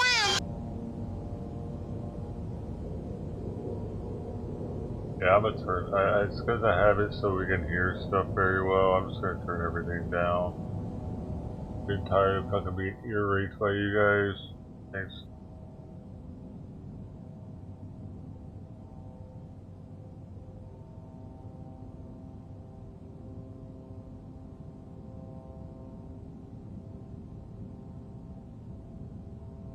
It's like you guys love them loud too. Y'all ain't played sounds this much since I've had the motherfuckers. I put them loud. Everybody wants to fucking ear rape me all day. I'm fucking tired. I'm about to. Actually, you know what? I'm turning the motherfuckers off for now. Holy shit. Hey. There's YouTube. Go to Twitch if you want to do sounds.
Or 20.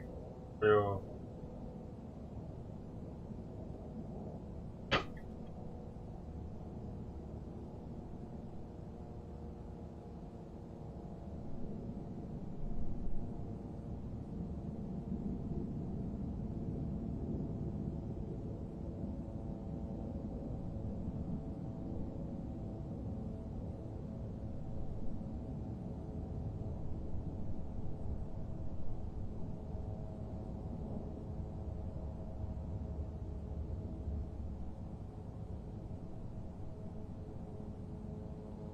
Think about turning off all them quotes that come up too. Those are like from my time. It's no longer.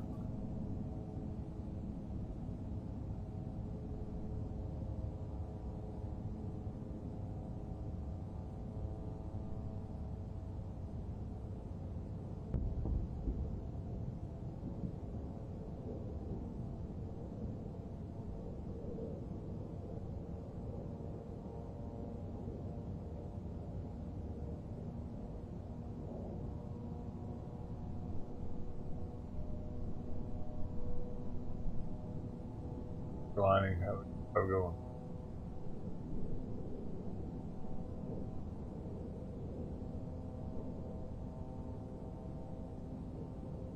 I guess Lonnie was here for the loud ass sound commands. Sorry, buddy.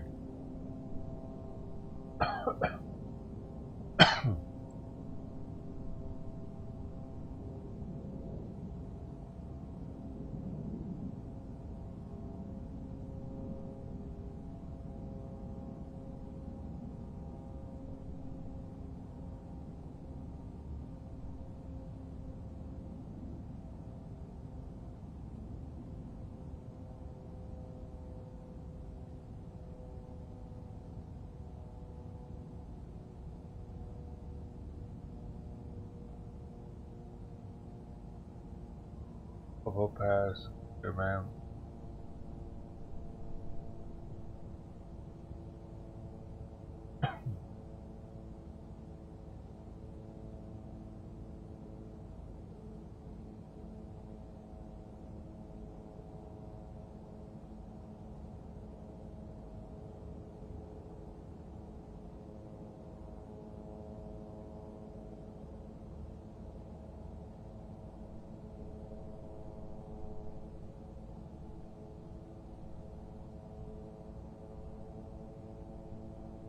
That's not a thing, is it?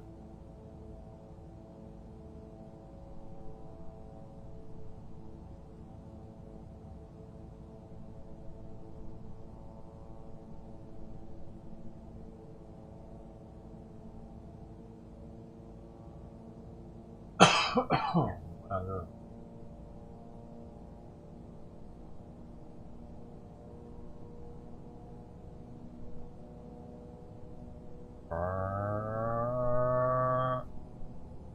Oh, I just gotta hum.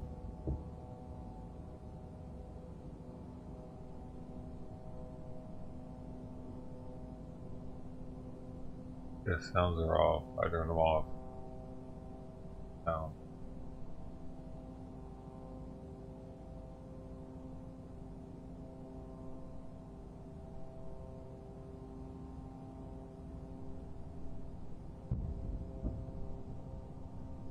Peace, man. Later. Going.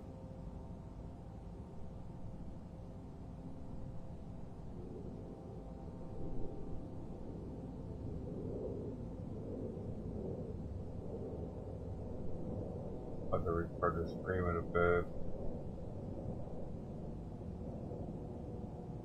25 minutes.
I don't know, I was having a hard time with this, man.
Dude, the Western wall streams are actually down. Both of them. Oh wait, one of them's down on both. This one's not. No, they both are. Yo, both of the Western wall streams went down. Breaking news, dude. It's not me, actually.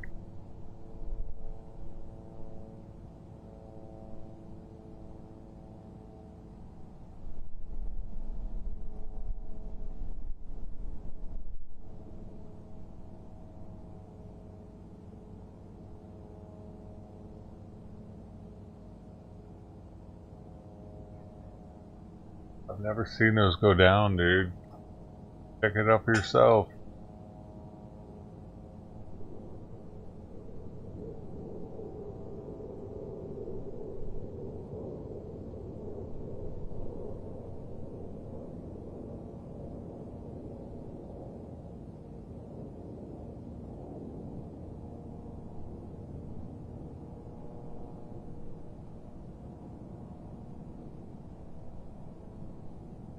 There's one that's still up. Different one. But they're just showing the birds.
Alright. I got a little while. Right to end it.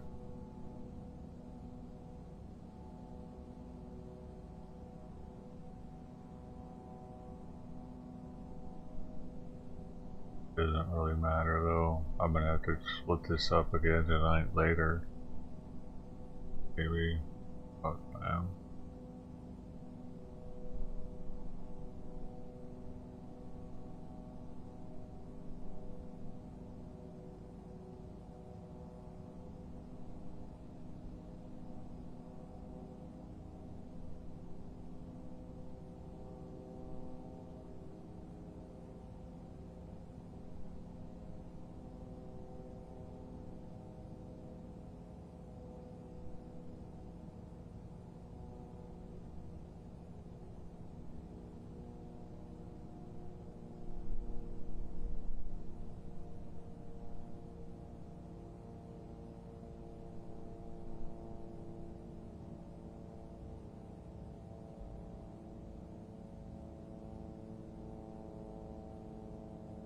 This is the United States of America, damn it. Yes, man. Right.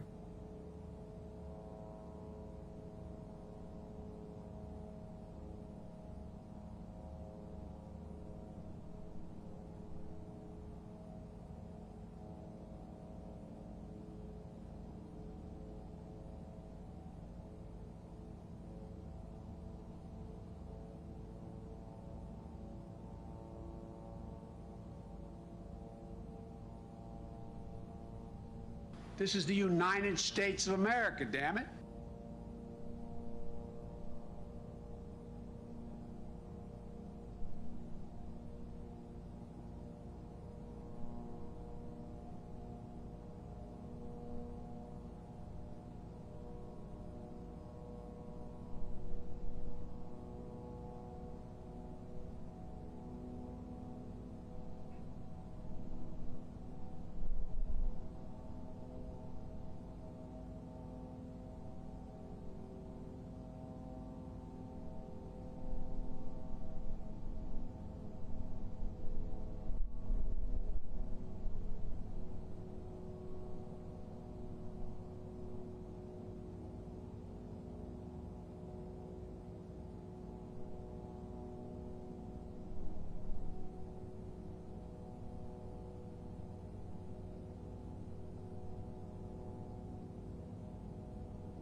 article says, this is from the U.S. government.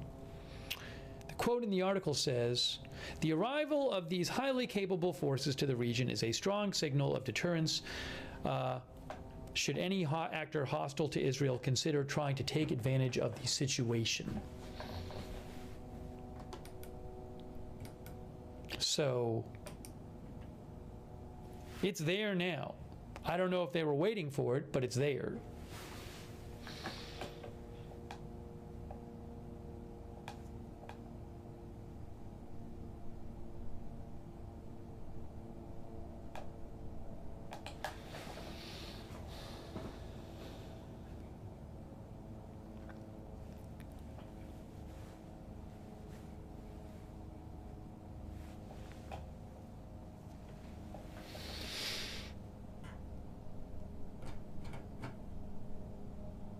All right, let me see. I want to just make sure, check on updates, check what's going on periodically, make sure I haven't missed any big updates here.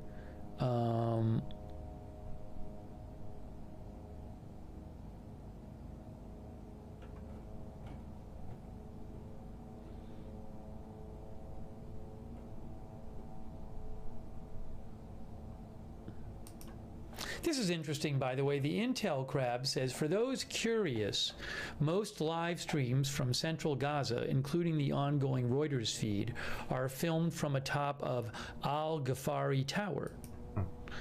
Intel Crab says it's the tallest building in Gaza. It also sits right next door to the International Hotel. That's interesting.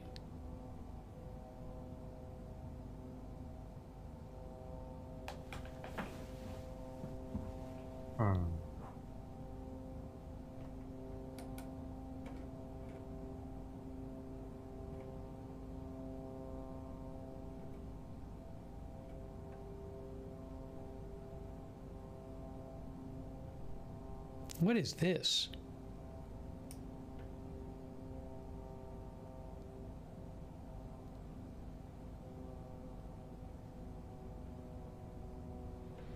What am I looking at? The Israeli Defense Force just posted a video. Alright, in this one. Keep all the other streams up. It's gonna end YouTube and restart it.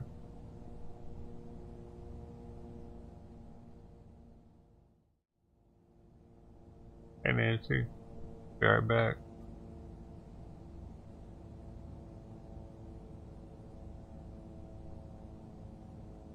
Thanks Lou and Bubba. It's a new subs. I do appreciate you all.